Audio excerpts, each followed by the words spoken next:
Now let's talk a little bit about the data specific metrics. How many registrants were you guys able to drive through all the different channels, email, sales motions, ads? Yeah, so through that, over the course of 2 weeks, we drove 174 registrants in Nice. total. Welcome to the Show Me the Data podcast by LeadSift, where every week we get marketing and sales leaders from fast-growing B2B tech companies to share specific tactics they use to drive revenue for their business.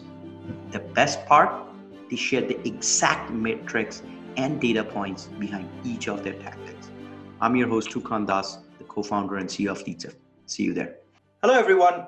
My guest today is Aubrey Morgan. Aubrey is the Director of Demand Generation at Syncari. Welcome to the show, Aubrey. Thank you for having me. Cool. So before we start, I guess one thing that'll be helpful, Aubrey, is if you can give our audience a little bit more context about Syncari and what do you guys do? Yeah, definitely. So Syncari is pretty new to the scene. We've been around for about a year now, a little over a year. And what we call Syncari is a complete data automation platform. What we mean by that is we're actually helping operations folks, rev ops, marketing ops, sales ops, people sync data from any system in one place without any code. So I think there's a lot of players in this space, but not everyone's doing kind of like a comprehensive take data from systems, integrate them while cleaning the data, and do it all without code. And it's, like I said, it's brand new to the scene, but it's founded by the former EVP of product at Marketo, Nick Bonfilio, and he saw this problem happening with sync errors from Marketo, right? Back in the day, I think any marketing ops folks that have worked with Marketo know that pain. Yeah. And there was an opening, he saw that opening, and they kind of built this product. And it's so far so good, doing very well for an early stage company. Very good. So you joined the company in November of last year, correct? That's right. And you're the first demand gen person in the team. So what does your first 90 days look like, Aubrey? Yeah, so for Syncari, so I came from MuleSoft, and then we were acquired by Salesforce, so I went for scale there, right? So it was much bigger, and then I kind of wanted to go back to building things, and that's exactly what I did. So when I came to Syncari, there was nothing. I think the only thing we really had in place was Google Analytics and a website. Outside of that, they had purchased Marketo, had not implemented yet, so there was no tracking. We had Salesforce as well, but obviously without any tracking to anything, then we couldn't really implement. They had also purchased Outreach, but hadn't really implemented that for the sales development team.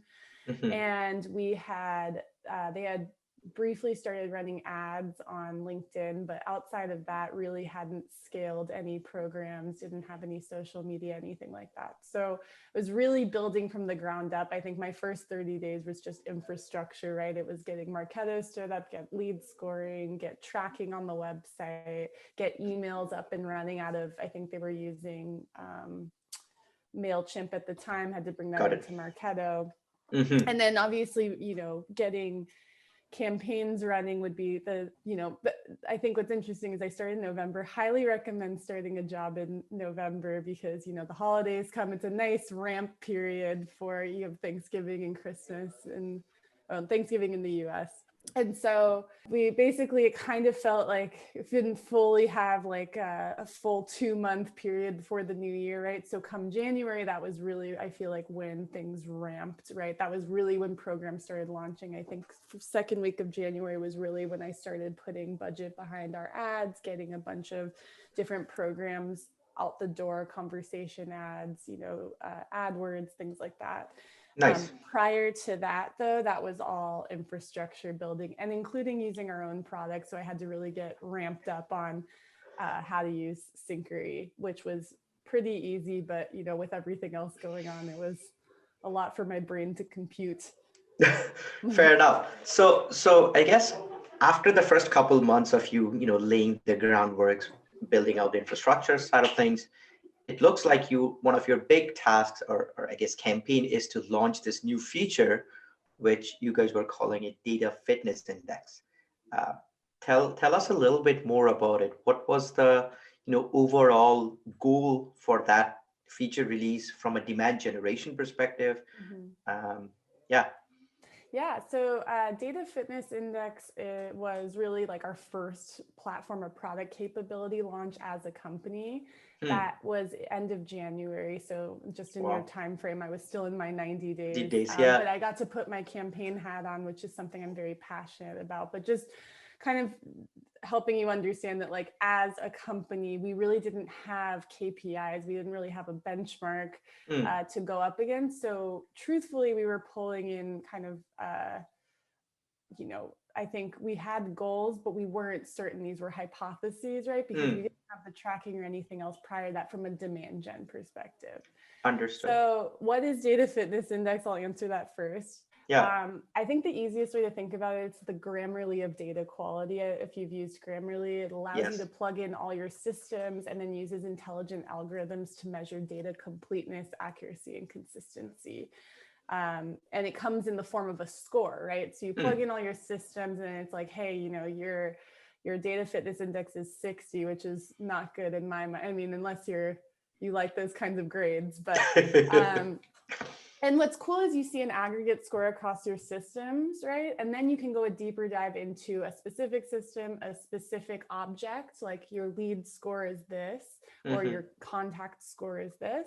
And then you can see the specific recommendations on what to fix. So I got to do this as well, which was super awesome because I found it to be very helpful to show me, like, hey, your mailing address fields are all over the place. Like, they're not a consistent standard. Like, here's what you need to do. And then you can kind of click into it and fix it right then and there.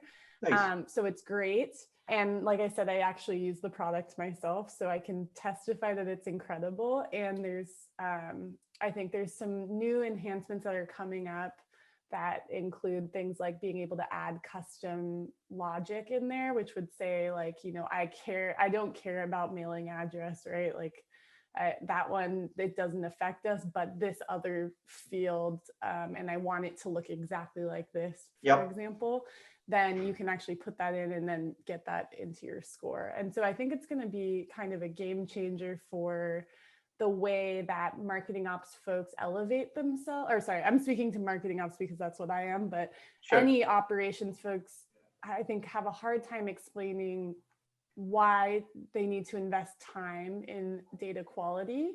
And so to be able to show a score and show exactly what needs to get done, and then kind of explain like the pieces that go into it, but also to be able to do it quicker, I think is going to help ops folks like myself elevate the conversation. And truthfully, the last year, if anything, we know that marketing ops, rev ops, and sales ops are very important to keeping the business agile, right? Yeah.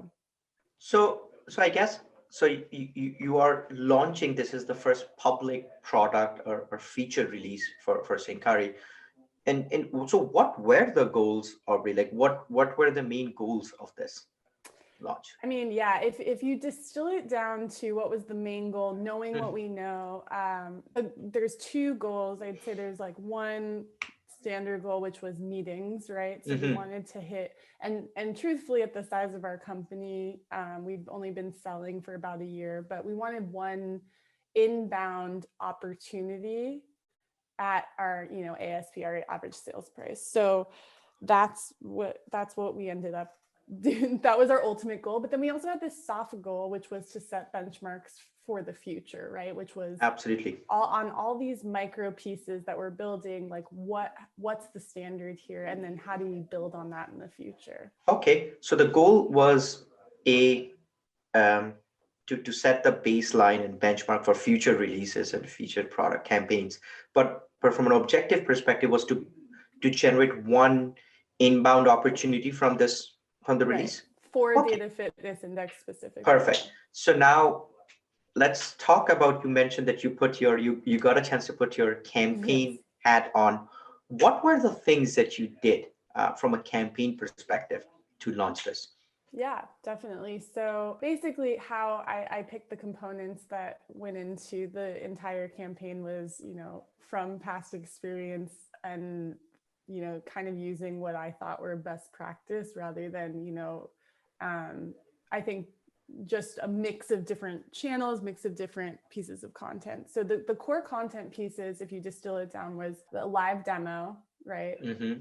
The product itself, but like a live demo on Data Fitness Index, like an introduction to it with our head of product engineering, Varsha Nilesh, and then a press release as well, which is more. So I think of it as two pieces of the puzzle. You have your brand awareness piece and then your demand gen piece. Totally. Yeah. And there were the supporting content pieces that kind of roll into that. Everything for me was really pushing to the live demo. So the blog announcement and a how-to, two different posts on 2 different weeks, web pages, or a new solutions page, and then a sales motion call blitz. And then the tactics that really drove to all those different channels were emails to our database, as well as a newsletter, which we call Data Superheroes, that happens every other week. A blog post that was separate to that, specific to the webinar, bunch of social media, and then LinkedIn ads, something that we found to be very helpful for virtual events happening at a specific period in time, were conversation ads. So that was something that I got to test quite a bit on. That was something I didn't have tons of experience on in the past. Core Digital was kind of owned by a different team, so this has been a really fun experience for me. Nice.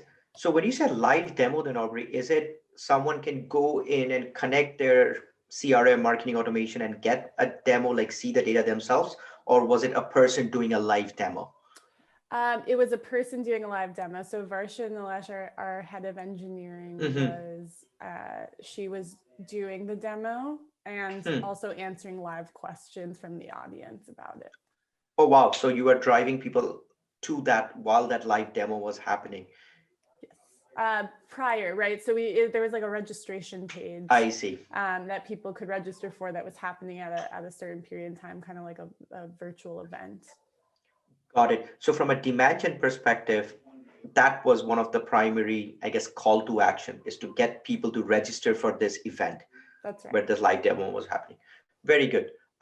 Cool. Now let's talk a little bit about the data specific metrics. How many registrants were you guys able to drive through all the different channels, email, sales motions, ads?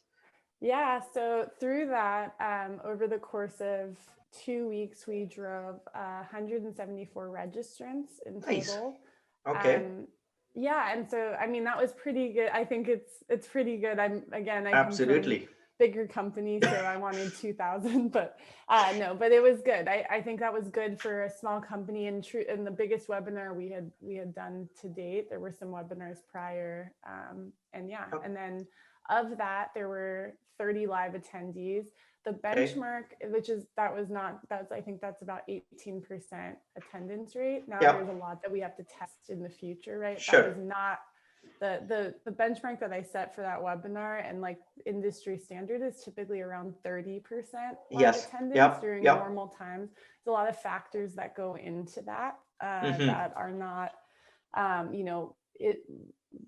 So again, my experience comes from MuleSoft, Salesforce, where we're kind of catering to a global audience. This is much more focused on the US. And so I think we did the webinar too early, truthfully. It was like, it was hard for people to join live at 9 a.m. Pacific, I think is when we hosted it. And so we're going to test different times of the day in the future. And then also, it's a different time in the world, right? And so is live attendance a metric we care about in the future? Is it just on demand? And let's make it available. So there's a lot that we're going to test in the webinar sphere with our audience.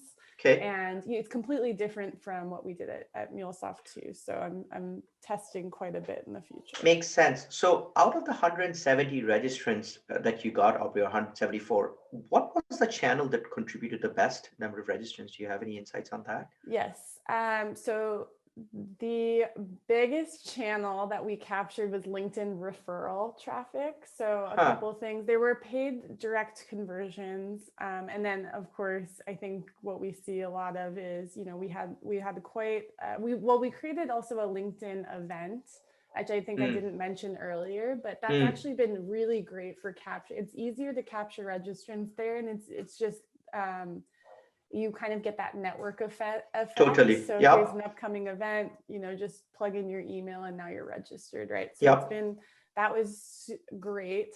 But that was another thing we need to test more of is, are people likely to actually attend the event? If I was just going to say, their friends, exactly. their friends are going. Yep. So yeah, that was, so LinkedIn referral traffic was the primary source.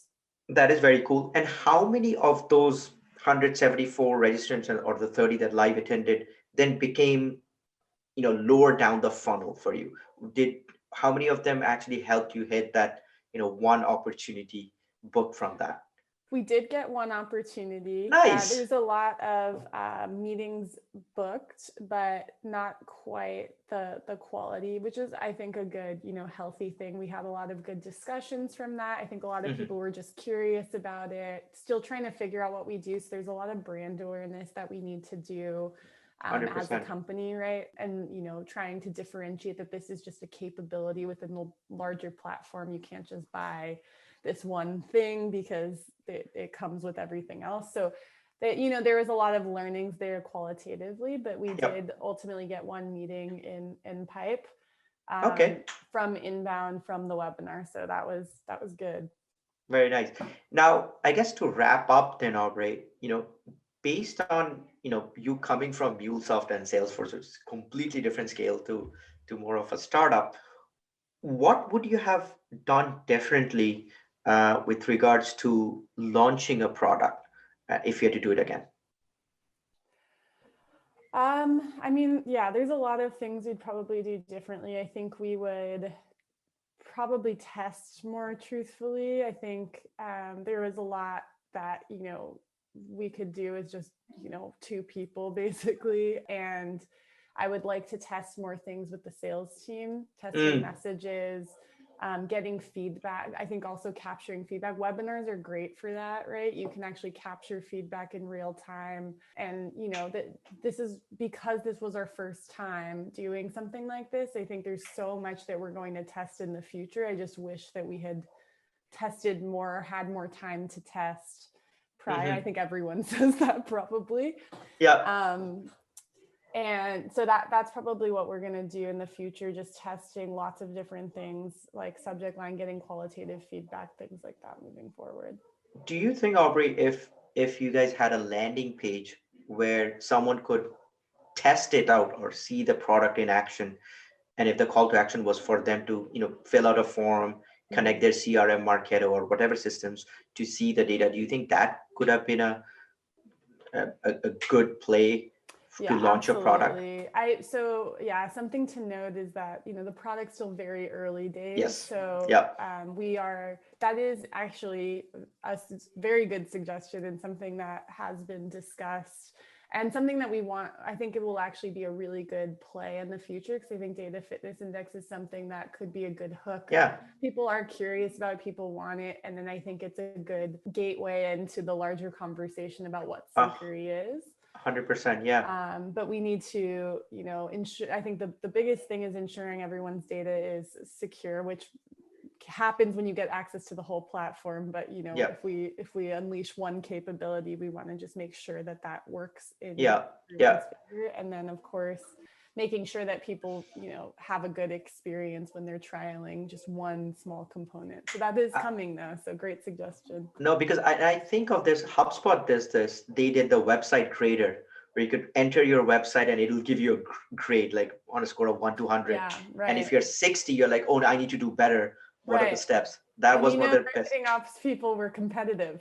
Oh, yes. Oh, yes. Right. So, against ourselves too. It's just I know. No, this is great. I appreciate you giving the insights around the different tactics, strategies, along with the metrics.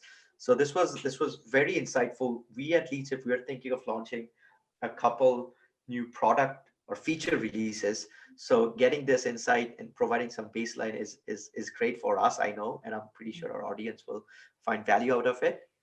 Once again, Aubrey, thank you so much for coming online and sharing these insights with us. Thank you so much for having me. I really appreciate it.